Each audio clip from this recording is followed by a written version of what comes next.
মুনবাদর কেউ করে না মায়ের মতো হায়, মায়ের মতন আপন কেহ নাই রে নাই। বিদেশেতে সন্তান যদি মারা যায়, বিদেশেতে সন্তান যদি কিছু হয়, সবার আগে আঘাত লাগে মায়ের কলিজায়, সবার আগে আঘাত লাগে মায়ের কলিজায়। হায়রে মানুষ মাকে তোমরা চিনলা না, হায়রে মানুষ বাবাকে তোমরা চিনলা না। থাকতে ঘরে মায়ের সেবা করলা না। এরে মায়ের পাগলের দল,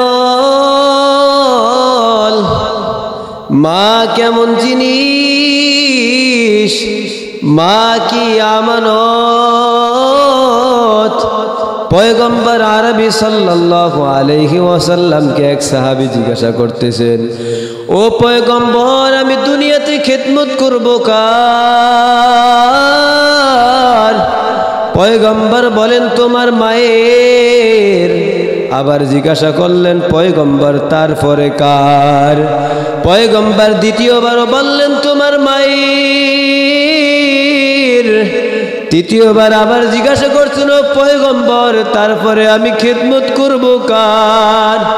তৃতীয়বারও পয়গম্বর বললেন খিদমত করবা তোমার মায়ের। চতুর্থবার যখন আবার যুবক জিজ্ঞাসা করলো পয়গম্বর আমি খিদমত করব কার? এবার চতুর্থবারের সময় পয়গম্বর বলেন খিদমত করবা তোমার বাবার। ও যুবক ভাই, ও মায়ের পাগলেরা, মা কি জিনিস, মা যে কত বড় ধন, বাবা কত বড় ধন, যে হারায় সে বোঝে। এই জন্য আল্লাহ তাআলা মা বাবার ব্যাপারে বলছেন ওয়াকাদা রাব্বুকা আল্লা তা'বুদু ইল্লা ইয়্যাহু ওয়া বিল ওয়ালিদাইনি ইহসানা। ও দুনিয়ার বান্দা বান্দিরা, রব্বি কারীমের ইবাদতের পর তুমি তোমার মায়ের, তুমি তোমার বাবার সেবা করো, মায়ের আনুগত্য করো, বাবার আনুগত্য করো, মা বাবার সেবা করো, মা বাবার কথা মতো চলো, মায়ের সেবা করো, মায়ের কথা মতো উঠা বসা করো, বাবার খেদমত করো, বাবার খেদমতে বাবার সাথে উঠা বসা করো। আল্লাহ বলছেন তুমি তোমার মা বাবার সাথে কেমন আচরণ করবা, কেমন ব্যবহারটা করবা। আল্লাহ বলেন উফফি ওয়ালা তানহারহুমা ওয়া কুল লাহুমা কওলান কারীমা। আল্লাহ বলেন ও দুনিয়ার সন্তানেরা, মা বাবার সাথে এমন আচরণ করিও না, এমন ব্যবহার করিও না। তোমার ব্যবহারে, তোমার আচরণে তোমার মায়ের মনে কষ্ট, তোমার বাবার অন্তরে কষ্ট, তোমার আচরণ ব্যবহারে চলাফেরায় যদি, তোমার ধমকের কারণে যদি মা বাবার জবান থেকে শব্দটা বের হয়, আমার আল্লাহ এটা সহ্য করতে পারেন না। এই জন্য দুনিয়াতে খেদমত করতে হবে মায়ের, খেদমত করতে হবে বাবার। মা বাবাকে মাইনাস করে অন্য পীরের কদম মুছে করা যাবে না। পীর আগে নয়, আগে হলো মা বাবা। শ্বশুর শাশুড়ি আগে নয়, আগে হলো মা বাবা। মা বাবা কি এই মায়ের মতো দরদি আর দুনিয়াতে কেউ নাই, মায়ের মতো আপনার কেউ নাই। এক আল্লাহর বান্দার গল্প আপনাদেরকে শোনাই। এক আল্লাহর বান্দা যুবক বিয়ে করে শহরে চাকরি নিয়েছেন কলেজে। কলেজে যখন চাকরি নেন, ওই যুবকের মাত্র একটা সন্তান আর তার স্ত্রী আর সে, এই তিনজনে সুন্দর একটি সংসার চলতেছে, সুন্দর জীবনযাপন করতেছে। এর মাঝখানে ওই যুবক আল্লাহর বান্দা দুনিয়া থেকে বিদায় নেয়। যুবক বিদায় নেওয়ার পর কিছুদিন পরে সন্তানটা খেলাধুলা করতে গিয়ে হঠাৎ করে ওই মায়ের কলিজার টুকরা বাবা আকারা সন্তানটা, মায়ের কলিজার টুকরা ওই যুবক সন্তানটা ঘটনা করবে, খেলাধুলা করতে গিয়ে তার একটা চোখ নষ্ট হয়ে যায়। একটা চোখ যখন নষ্ট হয়, তখন মা ডাক্তারের পরামর্শ অনুযায়ী মায়ের একটা চক্ষু ওই যুবক সন্তানের চোখে লাগিয়ে দেয়। তাহলে মার একটা চোখ ভালো, আর একটা চোখ মার চিরতরে বন্ধ, কারণ মায়ের ওই চোখটা ওই সন্তানকে লাগিয়ে দেওয়া হলো। এই সন্তানটা এখন বড় হয়ে যখন ভার্সিটিতে পড়াশোনা করতেছে, কিউরিটি ক্যাম্প ভার্সিটিতে পড়াশোনা করতেছে, কলেজে পড়াশোনা করতেছে। কলেজে পড়াশোনা করা অবস্থায় একদিন ওই কলেজে আসার সময় সন্তানটা মায়ের কাছ থেকে দুপুরের লাঞ্চের কিছু খাবার আনতে ভুলে যায়। এখন মার কলিজা ছটফট করতেছে, দেখতেছে সন্তান খাবার রেখেই কলেজে চলে গেলেন। এবার মা নিজে একা একা ওই সন্তানের খাবারটা নিয়ে যখন কলেজে যায়, কলেজে যাওয়ার পর কলেজের বারান্দায় গিয়া যখন সন্তানকে নাম ধরে ডাক দেয়, সন্তানটা মায়ের কাছে আসে ঠিকই, কিন্তু আসার পর এবার মাকে চোখ দুটো বের করে ধমক কেমন ভাবে মারে, এই কানি। মা অন্ধ হয়েছে এই সন্তানের জন্য, চোখ না থাকার কারণে ওই সন্তানটা মাকে বলতেছে কানি। মা চোখে দেখে না, এক চোখ নাই জন্য মাকে বলতেছে কানি। ও কানি, কেন কলেজে আসছো? আমার তো একটা ইজ্জত আছে, সম্মান আছে। আমার ফ্রেন্ড, আমার বন্ধু বান্ধব যদি দেখে আমার মা এক চোখ নাই, কানা, তাহলে তাদের সাথে আমার মিলবে না। তারা আমাকে বলবে আমি একজন কানির ছেলে, তাহলে তারা আমার সাথে চলবে না। আমি তোমাকে বলি আর কখনো কলেজে আসবে না। আর এখন যদি কেউ জিজ্ঞাসা করে এটা কি, আমি বলবো আমার বাসার চাকরানি, কাজের বুয়া। তুমিও কিন্তু সেটা বলবা। দেখেন কত বড় নাদান, মাকে বানাইছে কাজের বুয়া, চাকরানি। মা সন্তানের কথাটা মেনে নিল। কলেজের ভিতরে যেই জিজ্ঞাসা করলো, বলছে এটা আমার মা না, এটা হলো আমাদের বাসার কাজের বুয়া।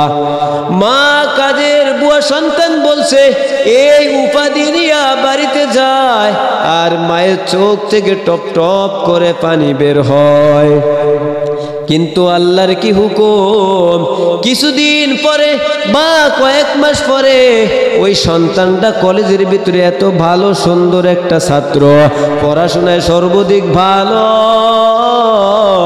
ভালোর কারণে ওই কলেজের সুপার যিনি ছিলেন, ওই লোকটা এখন সুপার লোকটা এই ছাত্রকে একটা অফার দিয়া বসলো, ও ছাত্র, তোমার সব কিছু ওঠা বসা চলাফেরা শিক্ষা দীক্ষা আমার কাছে ভালো লাগলো, এই জন্য তোমার কাছে আমার মেয়েটাকে বিয়ে দিতে চাই। তুমি আমার মেয়েটাকে বিয়ে করার জন্য রাজি আছো কিনা?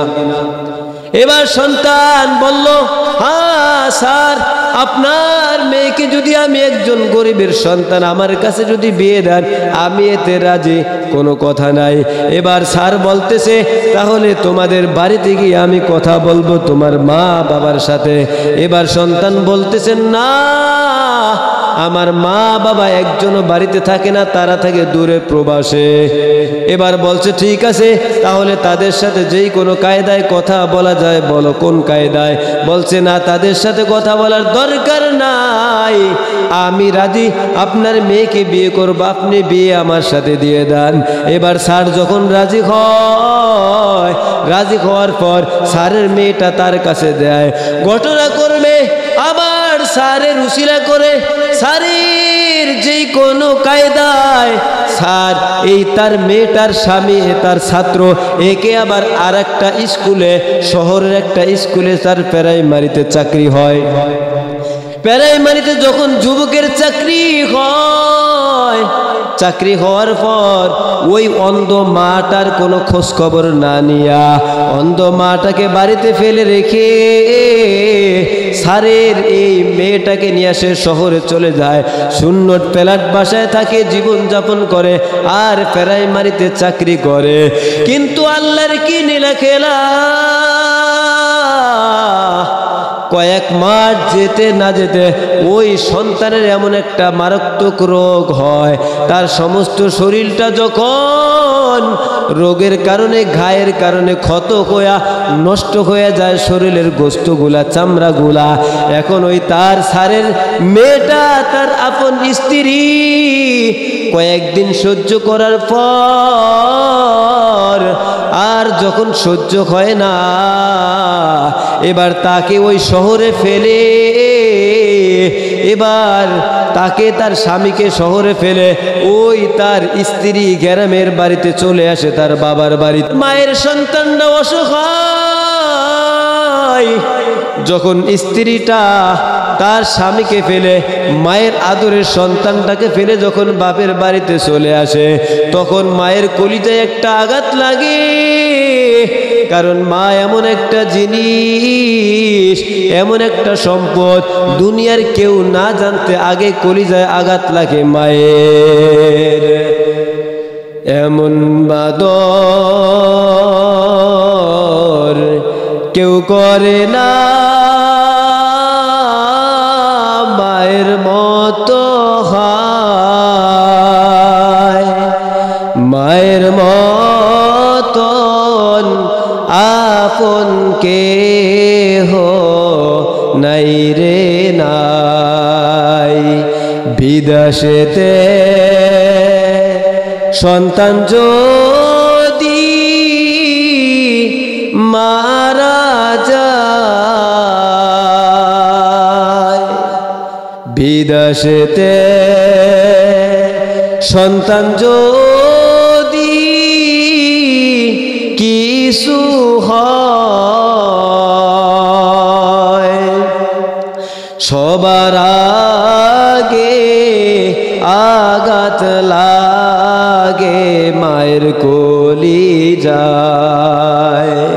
সবার আগে আঘাত লাগে মায়ের কলিজায়।